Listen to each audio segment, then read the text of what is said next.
শুরুতে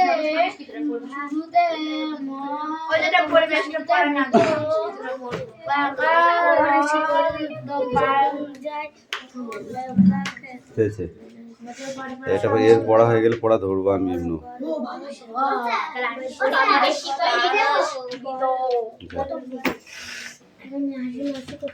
উত্তরটা হলো ঠান্ডা অথবা গরম অথবা বেশি গরম। কিন্তু যদি বিভিন্ন মাত্রায় গরম জলের অনেকগুলো পাত্র নেওয়া হয়, একই ধরনের শব্দ দিয়ে তাদের গরম বা ঠান্ডা অবস্থাকে আলাদা করে বোঝানো যায় অসম্ভব হয়ে দাঁড়াবে। অথচ আমাদের চাই যে নানা রকমের ঠান্ডা গরম অবস্থায় বর্ণনা দেওয়া ক্ষমতা আমাদের শব্দ দিয়ে হচ্ছে না। এমন কিছু কি তোমাদের মনে আসবে যা দিয়ে একটা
এক বাটি গরম জল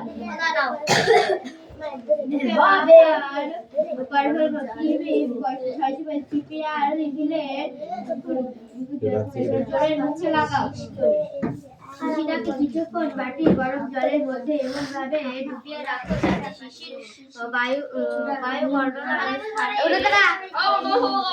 স্থানের বেশিরভাগ উষ্ণতা ও তার পরিমাপ এর উপকরণগুলি বলো। বল। ঢাকনা হলো একটি ছোট কাচের শিশে, কিছুটি রঙিন জল, পেনে সরু খালি রিফিল, এক বাটি গরম জল। ও বাবা, পদ্ধতিটা তুই বল। বাবারে বিরাট বড়। এটা মনে করেন একটা কিনে নাই, অনেকটা বড়। আমি পারতাম ওইটা। হ্যাঁ, তুমি পারতে ওইটা, আর এগুলো পরীক্ষা আসবে না। বল কে পারবি, হাত তোল। তুমি পারবে, বল।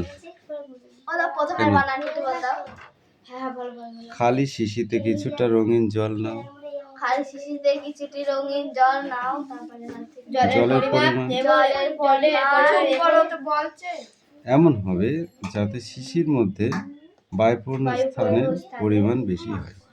মানে কি, খালি থাকবে বেশি, কি রে, আর জল থাকবে কম। ঠিক আছে, শিশিটার ভিতরে ফাঁকা থাকবে বেশি, জল থাকবে কম।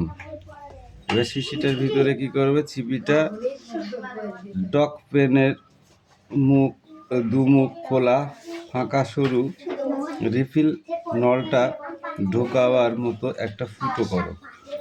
একটা সিপি দিলাম মুখে, তোর ভিতরে একটা ডট পেনের যে শীষ, খালি ফাঁকা শীষ, সেই শীষটা ঢোকার মধ্যে একটা ফুটো করে ওখান দিয়ে শীষটা ঢুকিয়ে দাও। ঠিক আছে, ওই ফুটো দিয়ে ওই ফাঁকা রিফিলে ঢোকাও। এবার মুখে ক্রিম দিয়ে সিপি চারিদিকে লাগিয়ে দাও, যাতে বায়ু আর বাইরে বেরিয়ে আসতে না পারে। রিফিলের মুখ দিয়েই বেরোতে হবে। তখন কি দেখা যাবে তাতে? জলটা পড়ে উঠছে উচ্চতায়।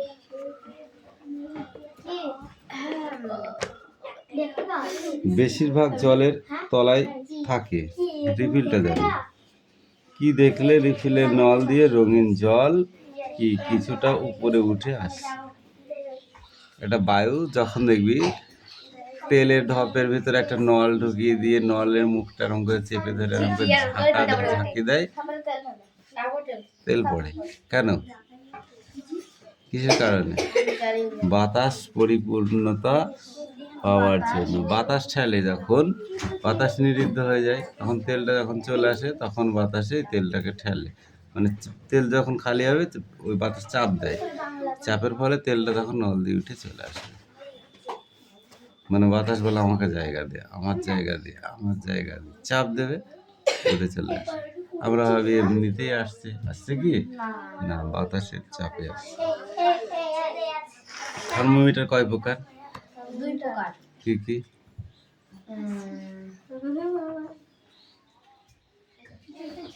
বল কি কি? থার্মোমিটার 2 প্রকার, ঠিক আছে, সেটা কি কি? মুন্ডু পারদ থার্মোমিটার আর সেলসিয়াস থার্মোমিটার। পারদ সূত্রের উচ্চতা। থার্মোমিটারের ভিতরে কি কি থাকে? যা তাপমাত্রা বা উষ্ণতা মাপা হয়। তো থার্মোমিটারের ভিতরে কি থাকে তে উষ্ণতাকে মাপা যায়? হ্যাঁ, কি জানো সেটা?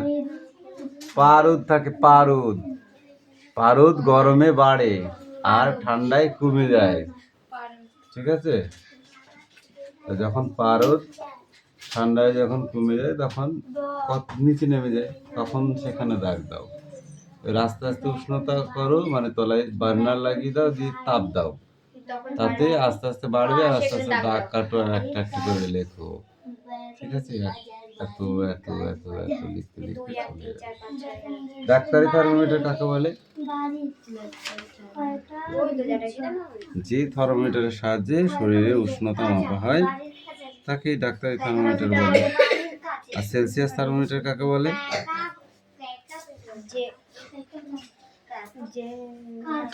থার্মোমিটারে যেভাবে সংখ্যা লিখে ভাগ করা হয়েছে তাদেরকে সেলসিয়াস থার্মোমিটার বলে, তাই তো? ফারেনহাইট স্কেল কাকে বলে? থার্মোমিটারে যেভাবে ভাগ করা হয়েছে তাকে বলে ফারেনহাইট। সেলসিয়াস স্কেল কত থেকে কত পর্যন্ত থাকে? 0 থেকে 100 ডিগ্রি। আর ফারেনহাইট স্কেল 32 ডিগ্রি ফারেনহাইট থেকে 212 ডিগ্রি ফারেনহাইট। গরম বাষ্প রাখার পাত্র কত ডিগ্রি থেকে কত ডিগ্রি পর্যন্ত যায়? গরম বাষ্পে রাখার পাত্র কত ডিগ্রি থেকে কত ডিগ্রি পর্যন্ত যায়?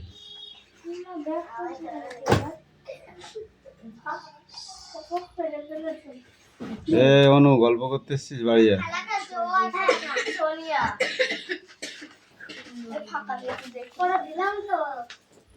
পড়া দিলে খেলা করতে হবে।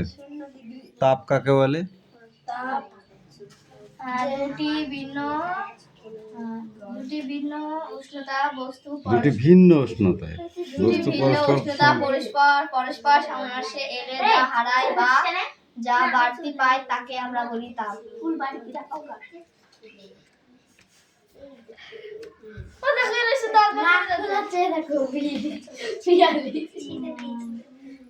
পিয়ালি নাক ফুলাছে, ওর নাক ফুলাছে, তোর কি? আমার তো রোগ হচ্ছে।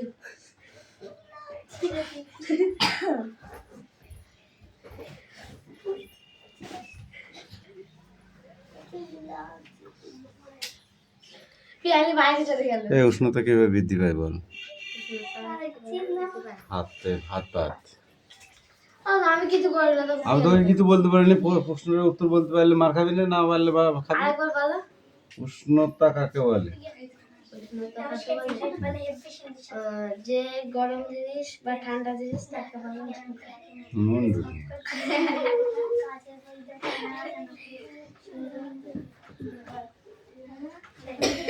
বল হাতা। আরে যদি মনে করে এই উঠ উঠ उठ। ए इधर से आजा, ए काला आदमी इधर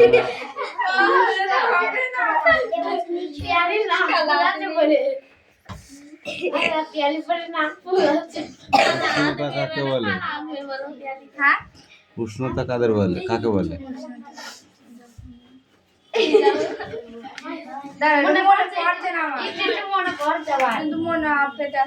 ঠান্ডা একটু গরম তাকে বলে উষ্ণতা। এসআই পদ্ধতিতে তাপের একক কি? তাপের একক পরীক্ষায় চলে এসেছে মনে কর লিখবো। এসআই পদ্ধতিতে তাপের একক কি? তাপ যখন এক কথায় উত্তর বল, তাও বলে দিলাম। যাই বদমাইশি করছে বল। যখন তাপ বেশি হয় মুন্ডু হয়। এসআই পদ্ধতিতে তাপের একক হাত পাত সব কটা কপিটা বল। বই সারা হাত পাত, তুই হাত পাত, তুই হাত পাত, তুই হাত পাত। এদিকে আয়। এসআই পদ্ধতিতে তাপের একক কি? হাত পাত। কটা বাড়ি পেলি? কটা বাড়ি বাড়লো বল, কটা বেড়েছে? হাত ঠিক করে পাত এবার। এই হাত পাত, এটাইও বাড়বে। এসআই পদ্ধতিতে তাপের একক হচ্ছে জুল, বর্গী জয় হস্যুল জুল। এটা পরীক্ষায় বসেই মনে করে লিখতে হবে। গলন কাকে বলে? গলন কাকে বলে?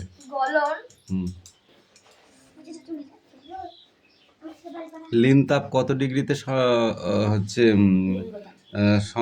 সংগ্রহণ করে? লেন তাপ 0 ডিগ্রিতে লেন তাপ হয়। ঠান্ডা বরফ হয় কত ডিগ্রি থেকে? 0 ডিগ্রি তাপমাত্রা থেকেই লেন তাপ শুরু হয়।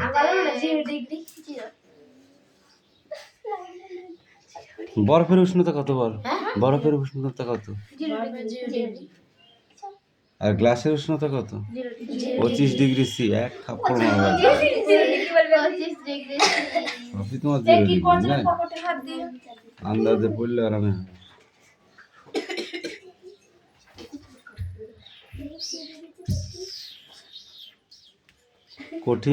একটি কঠিন থেকে তরলে অবস্থান হয় এমন একটি জিনিসের নাম বলো।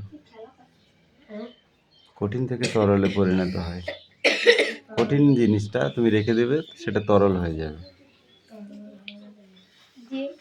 আবার তরল জিনিসটা কঠিন হয়ে যায়। বল কি হবে? বরফ। বরফ রেখে দিলে কি হয়? জমে জল হয়ে যায়। আর জল রেখে দিলে কি হয়? জমে বরফ হয়ে যায়। জমে এদিক সরে আয়, এদিক সরে আয়। জমে বরফ হয়ে যায়। জ্বলে বরফ হয়ে যায়। জ্বলে বরফ হয়। বাষ্পীয় ভবন কিভাবে ঘটে? বাষ্পীয় ভবন কিভাবে ঘটে?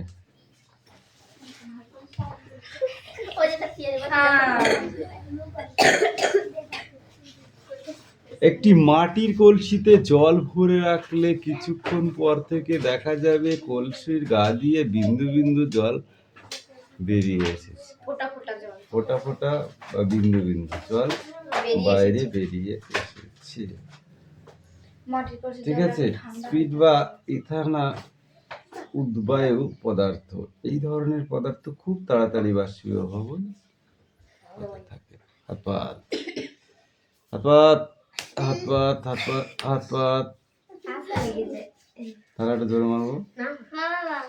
অনেক জোরে লেগেছে।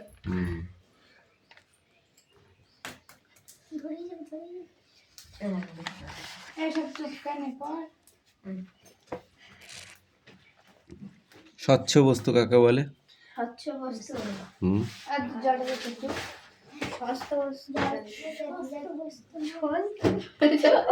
স্বচ্ছ বস্তু, স্বচ্ছ বস্তু, থালাবাটি, বায়ু স্বচ্ছ কাঁচ, বায়ু স্বচ্ছ কাঁচ, জল ইত্যাদি বস্তুকে স্বচ্ছ বস্তু বলে। জল ইত্যাদি বস্তুকে স্বচ্ছ বস্তু। Sit down. সবাই আছে।